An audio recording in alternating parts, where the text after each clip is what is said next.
एक या निमित्ताने मला निश्चितपणे सांगितलं पाहिजे की हे सगळं करत असताना आपल्यापैकी अनेकांना माहिती आहे की जी आपली क्रांतिगुरू लहुजी वस्ताद साळवे यांच्या स्मारकाची जागा आहे, ही जागा काही बिल्डरांनी त्या ठिकाणी आपल्या घशात घातली होती.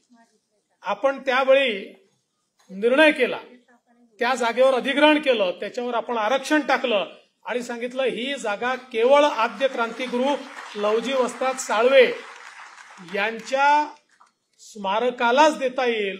आणि मला अतिशय आनंद आहे की माननीय मुख्यमंत्री आणि माननीय अजितदादा आणि आम्ही सगळ्यांनी मिळून त्या ठिकाणी स्मारकाच्या निर्मितीचं भूमिपूजन केलं आणि अनेक गोष्टी त्या ठिकाणी होणार आहेत. त्या ठिकाणी आता आपण हॉस्टेल देखील तयार करतोय.